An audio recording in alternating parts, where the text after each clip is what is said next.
Hello and good evening. And I'm saying good evening instead of just hello because I'm being specific tonight rather than I know people from around the world may be watching this, but this is a good evening from the British Isles because we have a very big mixture of peoples from Wales, from Scotland, and from the north of England. I'll keep it to that. So, welcome to my YouTube channel. Let's chat about you today. And the format today is different. I have four lovely authors with me today.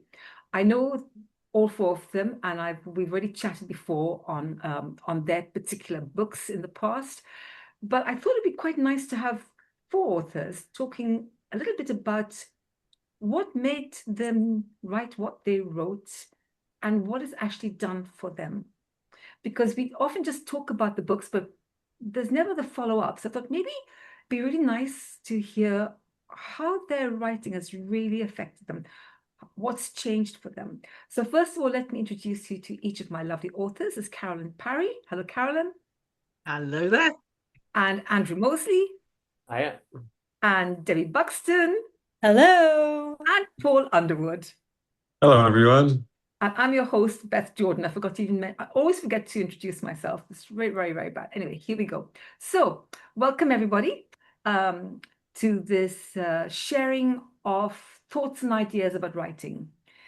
So, I wanted it to be a little bit different. I wanted to find out from each of you what is that fire or that spark that ignited you to actually write what you have written.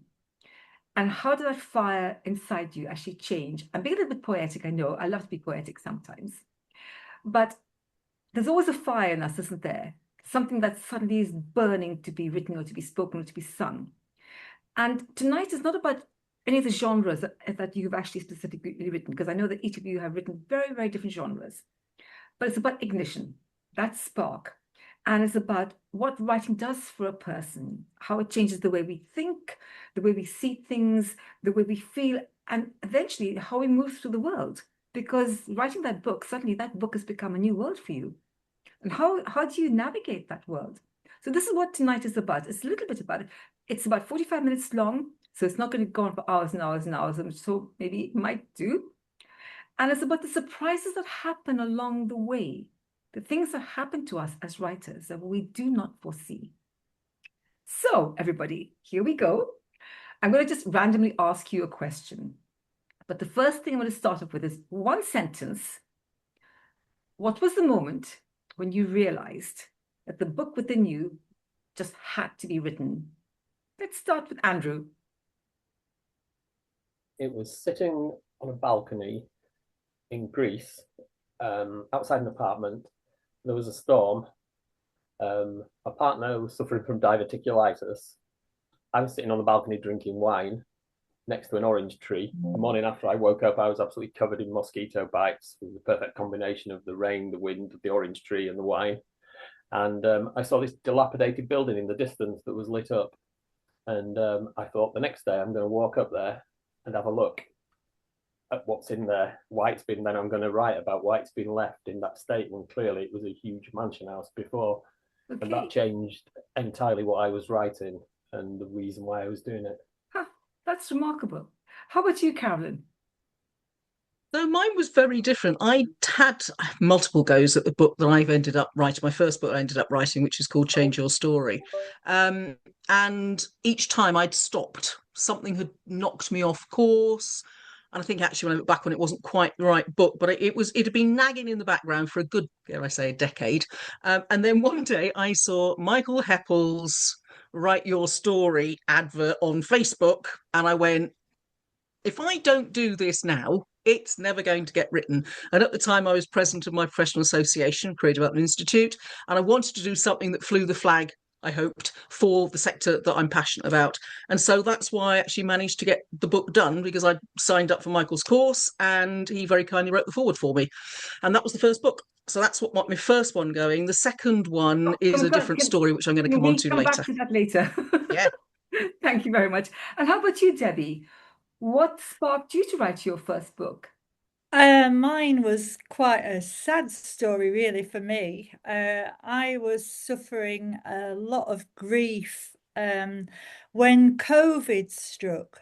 So prior to that, for the 2 years prior to that, I had been doing a lot of traveling and a lot of running away from the problems I had at home and the distress and everything. And then, of course, got locked down with everybody else. And so I had an idea. I'd never done any creative writing before. I had an idea to make a fictional story out of my own life experience at the time. Yeah. And just to write this story. And I literally poured my heart into this. And then what started as just a project to get through the time of being locked down gradually became something that ended very positively and became quite cathartic for me. Okay. And so it was a win-win. You know, my own story sort of told me a story that left me in a better place. That's really great. So already 3 different stories, 3 different beginnings. And Paul, how about you? What got you inspired to write your very first story?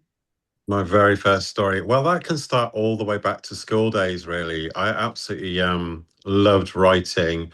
You know, the adventure book series of games. Yes. So it says turn to page such and such. I used to write a lot of those, but I put little games to them with the dice and things. And the kids used to just come around after school, and we used to play them. And it was getting bigger and bigger, almost like a club. But it made me feel so good that it's giving everyone joy to play them, if you understand what I mean. And that spark's always been there. And I love fantasy. So watching things like Narnia, The Never-Ending Story, you know, you turn your wardrobe into the wardrobe going through into another world. I absolutely love that. And it's just that magic of it. You know, it just inspired me to write the first book, which is obviously a fantasy book. Yeah. So you go back into your childhood. Right through the childhood times, yeah. So in fact, you didn't really have an urgency. It was always there. It was always there. Just how urgent did you feel about writing those books that each of you wrote? If you just give me one sentence this time. Any of you can Debbie, how urgent was it for you to write that book? I don't think I felt like a pressing need to do it, but once I got started, I did it every day. It became like a release. So then it was something that I had to do every day till it was finished. Yeah. So when you hear the 4 different beginnings of the stories, what does that do for each of you?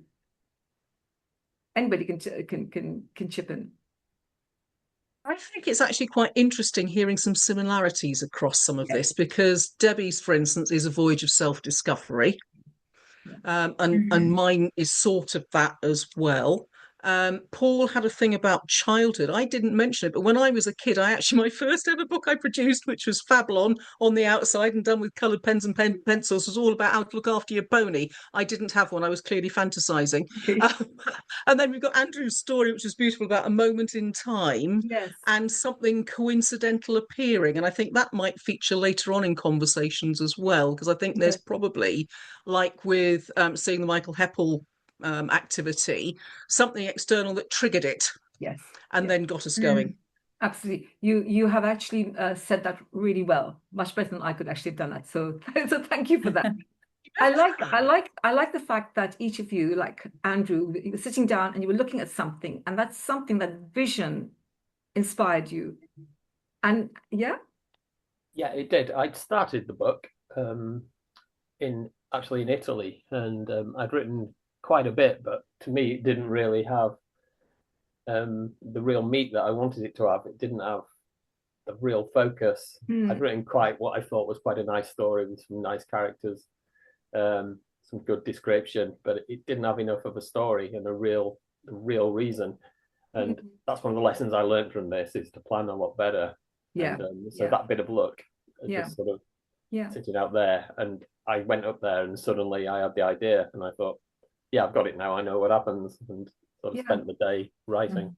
Yeah. So I want to ask something as I've heard each of you speak. The topic that each of you chose for your story that you actually wrote, or the topic of the story or topic, whatever it is, what has it done for you? And what were the forces that made it impossible to not write? I think with me, it's just inspiration. With my latest book, for example, I think there was a need for it because there are so many questions I ask people about, what do you read and so on. And there's so many people lately, bless them, they don't read anymore. They don't have time.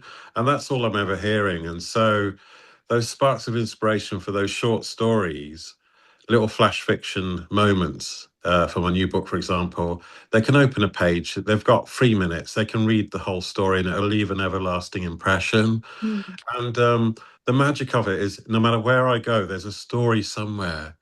It's always there and it just sparks that imagination. And I enjoy just a moment in an optician, for example, turned into an alien abduction in a story. And it's just fascinating when you go back with the story that you've created about them and their faces are full of joy. And it's like when people read them, it's like, I've got time to read these. And I've got so much feedback. There's so many people that have bought them for presents, for example. And it just feels so nice. And it's just little positive, magical sparks within that keeps you motivated. Yeah, I like this, the time to read and the magical sparks. Mm. What else has writing your story? Because I know that when I interviewed you, you had written a most wonderful book called A Storm Incoming. I truly loved that story. I couldn't put it down. I just sat and I read it from cover to cover. Thank you. And then I have dipped into your latest story. And it is magical and it does have the spark. And it is, for me, just thinking about your book, it's the creativity from that one image in your very simple image that you have. Can I say what your book is called? You can, yes. Yeah. So Paul's book is called 99 Windows. 90 tiny windows. 90 tiny windows. And they are literally windows which I perceive as moments that many of us have, I think, little moments that spark an idea, a dream. And that is, for me, is what the story is about. That's right. I love those sparks and those moments. And I think that's something that Carolyn has said earlier is, no, actually, I'll go to Carolyn. Tell us about the story that you wrote, because again, that was truly a magical piece of writing that you wrote. You had, I think, seven stories. Seven stories. 7 stories. And then what you did for the 7 stories was really quite remarkable. So tell us about, not necessarily about your book, about the forces that made it impossible to not write that book. Okay, so what I didn't say when you asked earlier is that I went through a massive, I call it an existential career crisis at the tender age of 39. I'd had a very successful sales marketing career in business and it eroded my soul, to put it too fine a point on it. And I was really in this sort of trying to find a sense of meaning and purpose. And it was that got me to work in careers. Because that was solving the problem and learning about how to solve the problem for others. And that's what made me write this book, because I know what it feels like to be totally lost, to be seeming to be doing really well externally, but internally to feel very disconnected from the life that you're living. And so I collected stories. I am a career coach, and I collected stories from clients for a podcast originally when I was president, because I wanted to put stuff out there that helped people understand what career coaches do and a bit about careers theory and all of that. And then when Michael's challenge came up, actually I went, for goodness sake, I've got all these stories. And I already had a research proven career coaching framework, which is a 7-step framework called Inspired, picking up that inspiration thing. And so I took some of the stories I had on the podcast and I looked at them and went, actually, this one fits that stage of my model. So I took those stories, they were 15,000 word podcasts, and reduced them down to about 5,000 each, pulling out the little window moments, the moments of spark and inspiration, but also the moments of challenge. because that's what people needed. Now, when I was stuck, I read a book by Poe Bronson called What Shall I Do With My Life, which is really inspirational. There was only one thing missing for me, and that was the how to. And that's what was that was the bit of the book that I had to write, because it's no good presenting the problem unless you provide a way to help people solve that problem. And that's what I was really vested in. And I knew that if I wrote this book, which I challenged myself to publish, because I self-published before I handed over my president's badge, no pressure. And that's what made me actually finish it, because I knew I had to be a hard taskmaster on myself. Otherwise, I'd let myself off the hook like I had before. But I had these stories now, and I had this shape, and then I just had to sit and write it. So that's what got me over the line. But when I ask Andrew again, I really want to try and find out from you, what has this actually done for you? Even if it's not this particular book, you may have written two, 3 books by now, but the actual process of writing and sitting down and letting all those thoughts come through and all those ideas and the sparks, imagination, the inspiration, what has all of that actually done for you, say, Andrew? Probably settled my mind quite a lot. Similarly to Carolyn, I was having a bit of a career crisis and thinking about what I really wanted to do. And did I have the time to do it? And I was putting it off. I also did the Michael Heppel course, and I thought, come on, just get on with it. You can do it. And I did. And I think I ended up writing a lot about searching, and the character searches and he's never happy. And I've always kind of found that really about myself. I'm kind of always looking for something else. But I think that was what I was looking for, was to complete a book, because I'd always said I would. And I started writing one at first 30 years ago. And I've still got the first few pages of what I did then, and I never finished it. And so I'm a completely different person now, so I couldn't write what I was writing then. And I think it got me over the line and made me think, yeah, it's not too bad. It's not as bad as I feared some people might think it would be. I was pleased with it.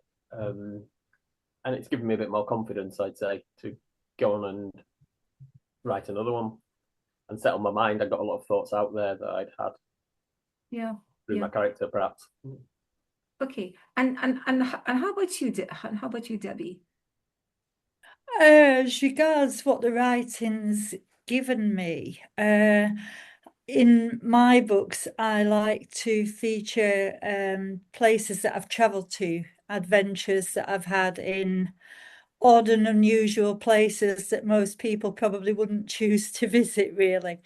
And what is really nice about that is that I was born, I'm born to travel. It was what I aspired to even as a child. And I've been so lucky to do so much, but trying to write about it in a way that it brings places to life for somebody who hasn't been there makes me think harder about it than maybe even when I was there. So by writing about these places, I get more out of the traveling that I've done than when I was actually there. It makes the memories come to life. It makes me think hard about how these places have touched me, how the people I've met have touched me. What has happened every time I've come back from one of these adventures? How am I different to what I was before? And I've never really thought about it in the kind of depth that I do now. So it's like giving an extra dimension to my own life. Yes, because not all of us are able to travel or can afford to travel. So as a writer, when you're writing about a place, you want to make that place as visible for the reader. And if that's not part of what each of you have actually done, you made every topic that you have written about so far makes it visible more than if a person had never ever read what you have written. Does that resonate at all? Yeah. I mean, Paul, what has your writing done for you? I know you say it's very magical and that you want to inspire people to read, But Yes. what has it done for you, either internally? I'm being a little bit maybe spiritual in a way, but what has it done for your life? Has it changed your life at all? Yeah, I think it has. I mean, it kind of it's really developed within me. I've just got this imagination that's growing and growing all the time, and so much so that I've actually been writing and writing and writing a lot more. I've been going on, you don't have to go on holiday or anything because your writing can make you travel on so many journeys while you're doing that. Yeah. It's just absolutely fantastic. And already I've written book 2 is imminent for the 19 more tiny windows. That's not far away now, so that's edited. I've already almost written book 3, and book 4's got some ideas in already. Oh my God, that's speedy. That's seriously. Motivation. It's just that spark inside. Once it's Wow. a flame, it's on fire. It's a bonfire. Oh, I love that. You are truly ignited. Absolutely. Yeah, definitely. That's for sure. Oh, thank you. That yeah, we'll kind of summarize that at the end. So, hang on. So I just touched a little bit on, I asked Paul about how has writing changed him. But if we just go a little bit more deeply, so Carolyn, you have written now 2 books, and these books, I would imagine, are going to be helping a lot of people to create a change. So, yeah. I hope so. That's why I wrote them. Yeah, but for you yourself, what has it done for you? How has it changed the way you think about your work or about the craft of writing as well? Because when we start, we're not necessarily writers, but something happens to us, doesn't it, when we start writing? Words come to our mind, phrases, ideas. So how has all of this changed your life? So the first book has almost become the course book for when I'm coaching through one of my programs with clients. So let's put that one there because that was a long time in the making. Yeah. The second one has actually changed the way that I look at things. It's given me much deeper understanding of myself, and it's actually shaped my career coaching practice moving forward. And it has definitely, there's something absolutely magical about taking an idea and turning it into a physical book. That is like nothing else. That, I mean, it's not the same as making a cake. For me, it is so magical taking ideas and concepts and that creativity and ending up with a fully published, tangible thing you can feel. I think that's such a magical process. Yeah. For me, it's given me such a love of writing. And I absolutely agree with the comment Paul made about the creativity flowing, because I'm walking around now going, oh, there's an idea for an article on that, because I'm actually developing a Substack now. Yeah. Which is I want to have as a community, because the second book is all about supporting achievers who get waylaid by the 7 career thieves and talking about how they need more help through the 7 career guardians, which aren't really in this new book. They'll be in the next one. Okay. But I think we're at a stage in life where it is everybody's under immense pressure, and our well-being is really suffering, and particularly those who like to achieve, they're most at risk. And it's that hands up, all the achievers in the room, my hand's very firmly up. And it's that actually has changed the way that I work and the way that I look at life now, from being this sort of constant striving, chasing achiever, must get it over the line, to becoming much more, and there's a lot of work for me to do still, but much more, the phrase I'm using is my phrase this year, which is the peaceful achiever. So still that sense of achieving, but without that grasping, sort of striving, driving sense. And I think there's lots of people have huge talent, but they get derailed by one of the 7 career thieves or multiples of them. Yeah. And if we can help that to stop that happening, then we've actually got more talent within that person, within society, within the economy. And goodness me, don't we need that at the moment? So that's what it's done for me. And I absolutely love the process of writing. Absolutely love it. And that's a very big change, isn't it? You can actually see that person there is now this person here. Absolutely. And that is really, I think it's quite awesome, really. So how about you, Andrew? What has writing, what you've written, really done? How's it changed the way you think about yourself, the way you think about your career, the way you may even think about writing as a craft? Yeah, I'd been a journalist for 30 years. Yeah. So I'd always written, but it was short stories. They were, 350 words of, I will say fact, whatever people might like to believe. And it wasn't really the type of writing that I wanted to do. I always liked longer form writing, so I enjoyed writing features, magazine features, that kind of thing. But what I really wanted to do was this. And since just before I published the book, I gave up journalism.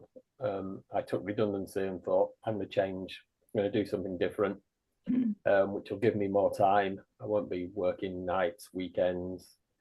A bit like Caroline said, really. I will have the time to write and to think more about what I really want to think about, and not what maybe others want me to do all the time.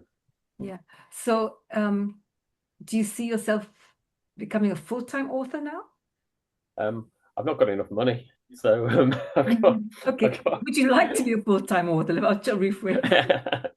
So that's in my head, though. That's kind of the aim, yeah. which would be good. That would be great. Yeah. I perhaps should have thought about that a bit earlier, but I didn't. So. Oh, but I think one of the beauties of writing is it's not age specific, is it? At all. We can start at any time in our life and start to write. And we can become famous at any time in our life as a writer. It doesn't hold us back. Age is one of the areas where age is not important at all, I don't think. Really. Or even sometimes being alive. What people have moved on. like so many artists in the past. Famous when they're dead, poor chaps. No, on a more serious point, there are a lot of authors, aren't they, who've written and never been recognised in their lifetimes. Yeah. And there are many wonderful storytellers around. So I can always hold on to that. Well, I do hope that doesn't happen after your demise, but before you're famous before that happens. Debbie, you're sitting there very quietly. I love what you said about when you go to places now. When you go to, it's actually changed the way you look at the places that you're now visiting. Yes, yeah. Insofar as that I am a bit like Paul mentioned, I'm like constantly looking for ideas and inspiration for future books down the line. So when the places that I'm writing about in the books now tend to be places that I visited quite a long time ago. And I'm sort of going back through photographs and journals and various things. But the places that I am visiting now, I am keeping more detailed notes. I take photographs of all sorts of interesting signboards and things to follow up later. So it's made my awareness of where I am sharper, and that can be anywhere. It can be a foreign country, it can be somewhere fairly close to where I live, it can be a different part of this country. It doesn't matter where I am. I think it has sharpened my awareness on a daily basis. Yeah. And would you say your perception as well? Yes, yeah, I think so. Yeah, I'm constantly because I'm always interested in the human element of everything. Who has been there before? What kind of lives have they lived? I enjoy history, and I like anything really, anything from Stonehenge to a beautiful cathedral to a quiet little village. I'm always interested in the human element and what it maybe would have been like for people there centuries ago, so I'm constantly trying to pick up on everything, all the sensations of being in a certain place. And how are you finding it affects your writing? The more exposed you are to the places you go to, the more awareness, the more perception. How is that actually affecting the way you write, or how you write it, or the phraseology, or the language that you use? I think one criticism of my first book was that there wasn't enough vivid imagery of what I could see. So to try and explain to somebody else. So I think when, like at the moment, I'm listening to an audio book called The Artist, and it's about a French artist set in the 1920s. But the description of a journalist who attempts to go and interview this guy, the description of the environment and his old farmhouse and so on was so incredibly good that I felt like I was walking along the place. Now, I would aspire to be able to do that. Yeah. But I think it's something that I need to work at. You know, I don't think it's something that I will be able to do just as a matter of course. I think it's something to work at. Okay. But I understand. Yeah, it's that showing, not telling. yes, That yeah. I've been criticized And it's about. the words that this author has chosen Yeah. are so evocative for sounds, for scents, for and it's that communicating with all your senses and bringing you right into the story. So I try to get that level of noticing my environment and then practice with the words to then be able to emulate that. Yeah, I understand. Yeah. Yes. It's like the lotus flower from a bud opening up. I think it's like it's almost like sometimes you have to be on a hallucinogenic drug to be able to see more vividly. I know exactly what you're saying, but I have a sense that okay, we'll talk about that another time because I think that's a really interesting topic. That's all about the art of writing, isn't it? Yeah. Thank you, Gabby. Thanks for sharing that. And Paul, I would like to hear a little bit more from you because I'm conscious that Debbie has to go quite soon. What has it done? How has it changed you? And I know you've got an incredible imagination, and really, his Paul's 90 tiny windows is one of the most creatively written pieces. You talk about you have the art of showing and bringing your reader into that little window, and the language that you use surprises me. It's just, I'm there. So is this, the more you're writing, what's it doing for you internally? I'm really wanting to kind of push this. How is it changing you at all as a person, or as a writer, or as a thinker, an artist of words? Oh, that's a difficult one. It's kind of like the blooming flower that you mentioned, the lotus. You start off, you are the bud. And as you are writing, you're growing and you're nurturing yourself. But you've got to make sure you nurture yourself with the right soils and the right water.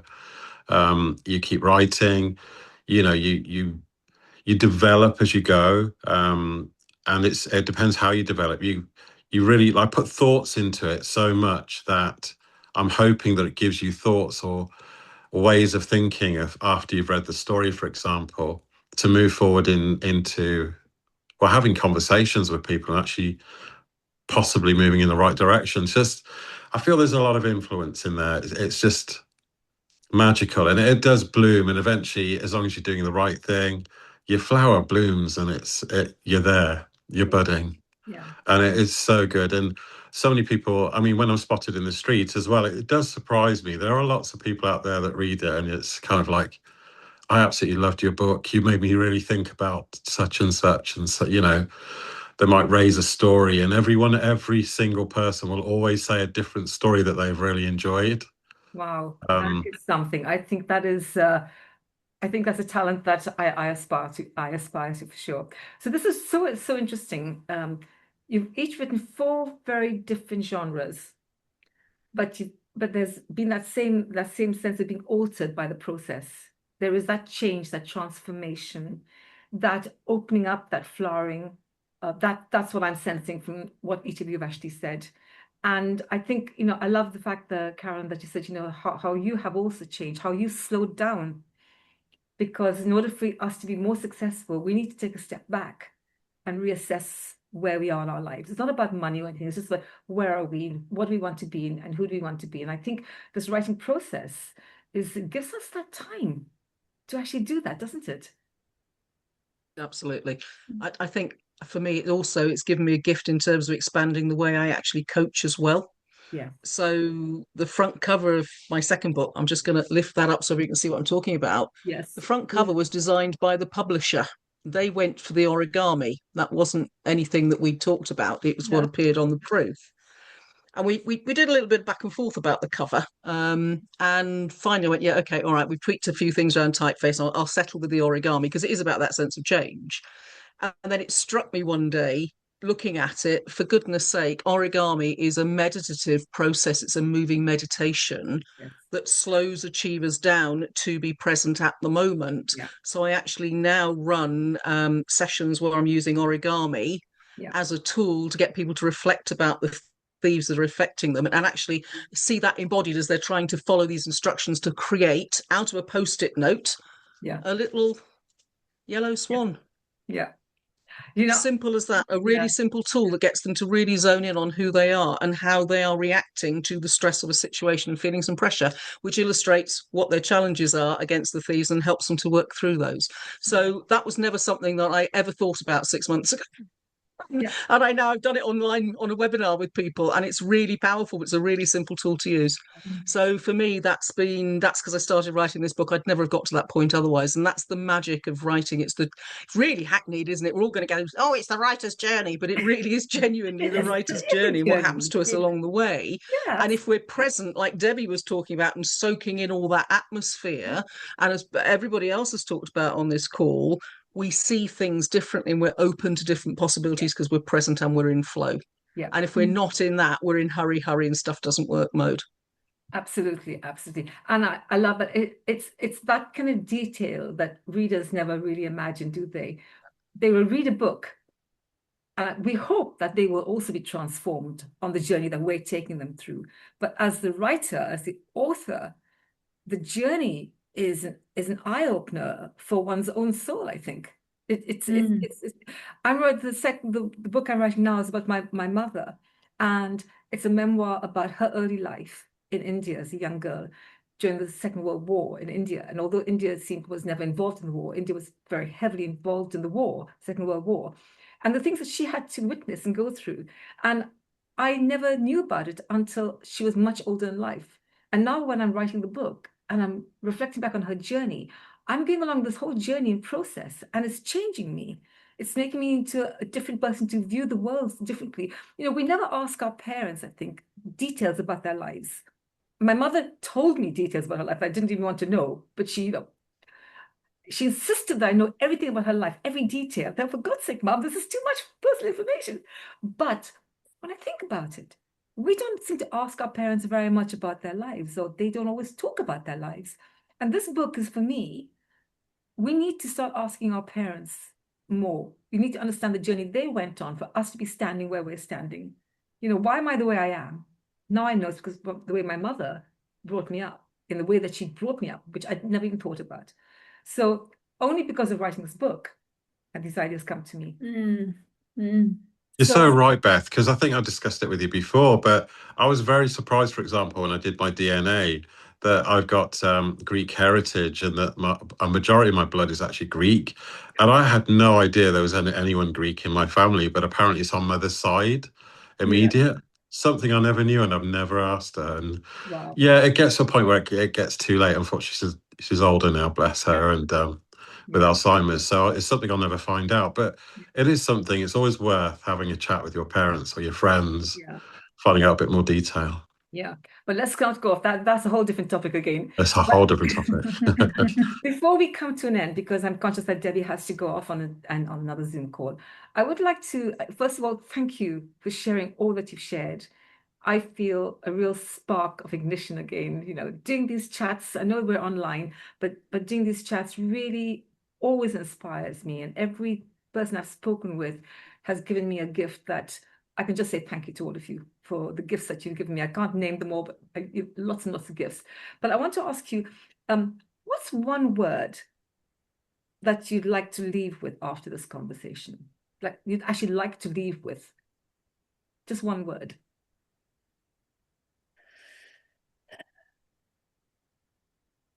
Inspiration. Okay. That was my word, That Paul. was it. I'm sorry. Same It's here. okay, you can see yours as well. It's all right. I was going to go inspiration as well, but there's also encouragement, actually, in the stories that we've heard and that we've shared. That is something that we all get, although, as you said right at the start, we're all from very different genre, but there is a commonality as writers Yeah. that we share. So inspiration and encouragement. How about you, Figured Andrew? out too. And maybe motivation as well. Okay, I Rather think knowing that other people are on this journey with you, knowing that they are going through the same, navigating the same tricky journey, for want of a better word, and so on. It motivates you. I think, you know, you're not on your own. There are other people on this doing this writing life, and it's lovely to share it. We don't have to be in the same genre to share our experiences, and that is really nice. That is a really lovely side of getting into the writing, to share with other people. Thank you. Yeah. How about you, Andrew? I'd say connectivity. Okay. I found something from everybody that's spoken tonight on this call that I can relate to. I mean, you yourself talked about speaking to your mum, your parents. The work I'm doing next will involve a bit of that. Caroline spoke about being an achiever and how you're aiming for something that maybe you're putting all your time into.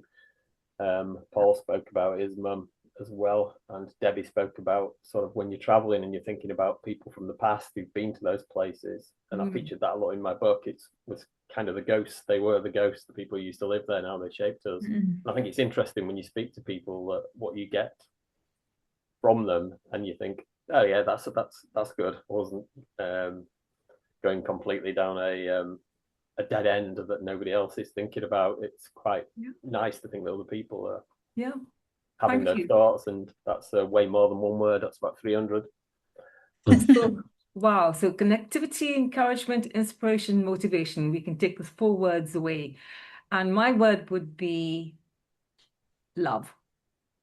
The love of writing, the love of talking to all of you, the love of connecting. It is so all-encompassing. So I'm truly grateful for this conversation that we've had tonight. You, Beth. This has been a fascinating conversation, and I really appreciate the opportunity to work with you again in this conversation, and to have been caused to reflect a bit more beforehand as well, because we don't spend enough time reflecting. And also to talk to 3 other authors who are doing some amazing things. So thank you ever so much for putting this on. Really enjoyed it. I love meeting you all. Definitely, it's absolutely been amazing. Yeah, I think it gives I've you learned so much from everyone. Yeah, thanks. I've really enjoyed the opportunity to talk to everybody, and thank you very much for inviting me, Beth. That was very kind of you. I've enjoyed it very, very much. Thank you. So before we leave, I want to just say I wrote something. I want to just, because I want to share this with you. So thank you for bringing your fire, your honesty, and your surprises. Because tonight we've actually discovered that writing, it's not just a craft, is it? It's much deeper than that. It's transformation. And as a coach, I think Carolyn knows all about transformation. And as a reporter as well, you know all about transformation. And Debbie, you too, traveling, how it transforms us. And Paul, your tiny windows are transforming so many people who stop in the street and tell you about this. So and it doesn't matter what your genre is, it's always about the human story underneath all of it. Each and every one of us are helping other people to transform. And that's what I love about all of this talking and chatting. So thank you all so much for tonight. I really am honored by this. Thank you so much. Thank you, Beth. Thank you, Beth. Thank you. Thank you. Thank you. And thanks everyone for listening. Thank you. Thank you everybody for listening. And the video is going to be out very soon, in a few days' time. So when you do watch the video, would really appreciate if you would like, subscribe, share, and comment about each of what the authors on this particular podcast have been talking about. Would really appreciate that. Thank you and bye for now. Thank you.